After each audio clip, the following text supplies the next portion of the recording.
Hey guys, welcome to Bronxporchhomestead. No, I am not in the Bronx. I am back in Hancock, New York. But I just wanted to show you where I was so that we don't miss what's going on in my homestead. Do want to let you know that my daughter is actually taking care of the hens. So the reason I bring that up is because, when you have a homestead, you have to take care of whatever it is that you are raising, and you have to be responsible, right? So I was a little hesitant first coming up here. I haven't been up in Hancock in a long time. It's been a couple of months, so I wasn't sure about who I was going to leave the hens to, the rabbits to. The bees are, they're kind of very low maintenance at this point. So I did speak to Emily this morning. I went over to her and I said, hey, you're going to be a farm girl for the overnight. So I showed her, she went into the coop with no fear at all. Our hens, they're docile. They're not aggressive at all. They're khaki. But if you're not used to walking into a coop or not used to, working with birds and rabbits, it's a little bit intimidating. So she went in, gave them tomatoes and watermelon. It's hot today. And she said that she'll take care of it in the evening. So in the evening, she's going to put the hens, scoot them into their coop so they can roost at night, and then close the latch up for the first part of the coop, and then the big run is going to be left for the chicks. So that's for tonight. So I feel comfortable coming up here. It is awesome up here. So this is another place where one can have a small homestead. And I say small because we have neighbors on either side. So it's not like this is all open and we can do whatever we want. We have to be considerate of also our neighbors because they have a view of the river. And that's the river over there. So we don't want to block the view. We don't want to distract the view. I did visit some neighbors that actually do live here year round, and they are phenomenal, and they have a beautiful garden. So I haven't seen them in a while, so it's been great. But later on I'll show you her store, little antique store that is by appointment only or by mail. So if you're interested later on in some of her things, then send me your contact information and I'll have her contact you. Actually, that would be better. But in the meantime, we're here for the overnight. Just wanted to share with you what we did in order for us to go away for the weekend.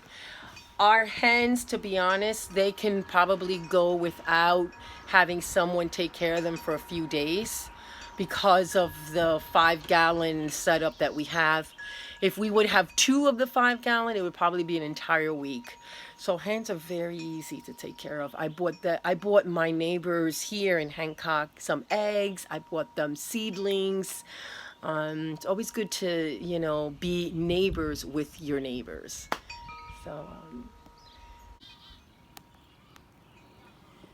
So down at the planter behind the house is a huge bed of garlic. I'm not sure, I don't know how to describe it. There are some few greens that are coming up, and I see some more coming up. So it could be that maybe it was a little colder up here. It is colder up in Hancock, New York, as opposed to, the Bronx and New York City. But I'm hoping that, when we planted these in the fall, I had planted maybe about 50 of them in there or more, that some of it will come up. So I guess we will see. These are supposed to be harvested in July, right? So it's 9 months after we planted it. So I guess we'll know in July, and when I take one out. But as of now, it doesn't look like too many are coming out. So I'm just hoping that it wasn't maybe too cold up here. you know? So I'm sitting on my porch, and this is my view, by the way. In the front over there, are two blueberry bushes. And those actually have berries on them. So it is nice out here. Here's a family of boats coming down on the river.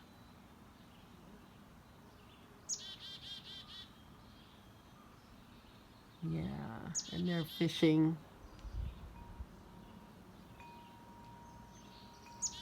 So being urban homesteaders that we are, we do find time to come out to places and have places like these that kind of balance all the craziness that the city, from living in a very industrial urban environment. I personally, I have to find that balance, and this is just one of the ways of doing that.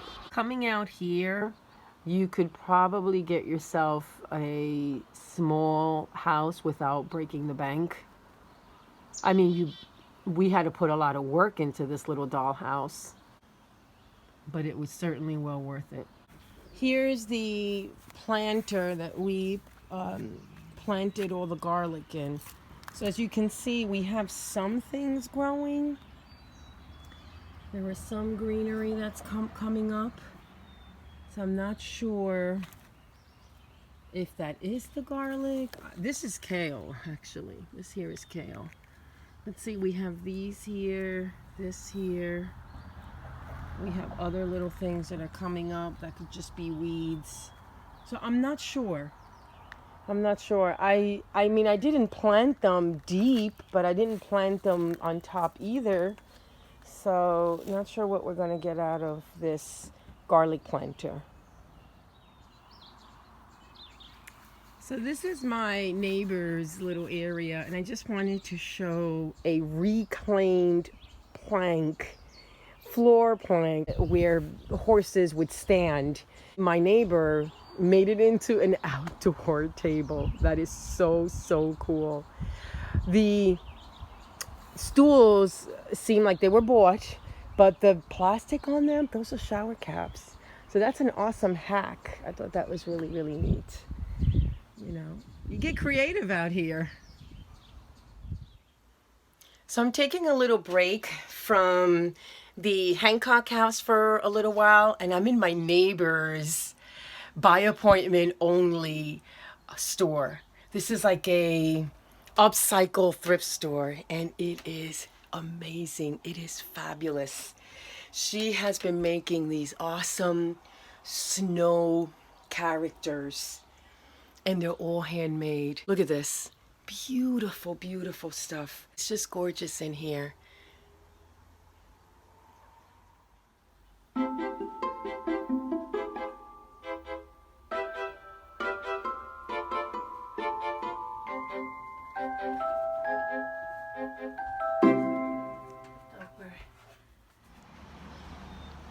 So it's the second day, and I'm out here in Hancock Village, just enjoying all of the small businesses that we have here. I do want to do a spotlight on the Lonesome Homestead. I just think this is the sweetest thing and the most brave thing. You know, I personally have a homestead, and it's urban homestead, because I kind of want to be more sustainable, and whatever I have extra, I'm dividing it into donating it to pantry, you know, family, friends, and then the other half of it I like to somehow, you know, sell so that I can get more product, and then, you know, make more things. But here, this homestead, she actually has a brick and mortar store. And there's a lot going on here. There's honey, there's handmade things, there's paintings. It's very local. There's soaps and candles, so it's really sweet.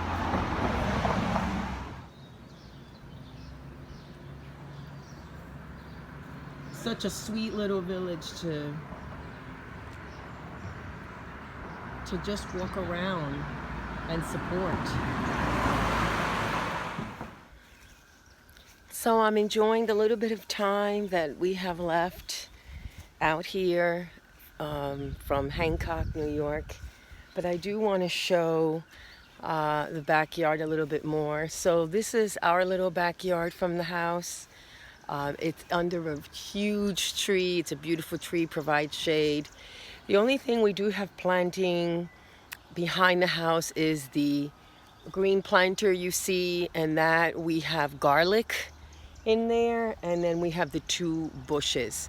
So as we enjoy this back area more and more throughout the years, we'll keep expanding on the blueberry bushes, and we have another 2 of those planters that need to be put together. But since this is a busy year for us with installing schoolyard gardens and doing volunteer work in an urban environment, we're not going to be appreciating those planters and what we grow on it. But I am going to take a little walk over to my neighbor, which is right next door, and show what they're planting in their little raised beds. And I think that's good because it's inspiring that even though we have neighbors literally next to each other, there's not much space between us, we can still grow things. So this is my neighbor's raised beds, and they're kind of private, so that's why I'm not filming them. But these are handmade raised beds when the wood was cheaper. So this was not made now. This was made a couple years ago. But as you can see, it's a perfect height for someone like me or older. I don't like bending too much. And as you can see, the owner has already planted marigolds, and there's nasturtiums in there as well. So even though they're growing some food here, it also looks pretty. You know, this is where they live year round. There's some peas, there's pole beans that are gonna climb up and go over this awesome trellis to the other side. And there's also beans on the other side as well. And those are down there. And then that she'll be able to pick them. And then over here she planted the onions. So she planted them about 6 inches apart from each other. These are onions that actually I seeded and I gave them to her. So they should be doing well here. And then that's that tomato plant that I shared with her. That's the Brandywine tomato plant. And then let's take a walk over to the green stalks. So the green stalks are over by the corner. It is perfect because her kitchen is up in that direction. But check out the green stalks. She even has them labeled. There's rosemary, thyme, lavender. There's strawberries up on the top that'll come down. The thyme is just going to trail out beautifully. The dill, this was a gift that we gave them because they're such wonderful neighbors. So I'm so glad that she's using it. And look at it, it's so much of a variety of stuff. So it's really nice to come up here and enjoy even other people's gardens, and then they get to share, you know, what they're doing and their plans and their works. This is her little side garden here. It's so beautiful.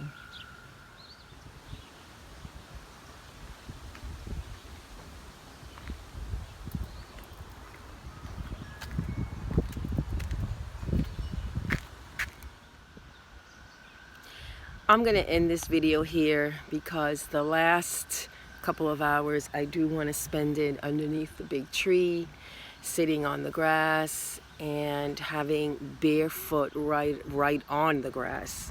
Not something that one can do in an urban environment. You know, not every backyard is perfect. Not every homestead is perfect.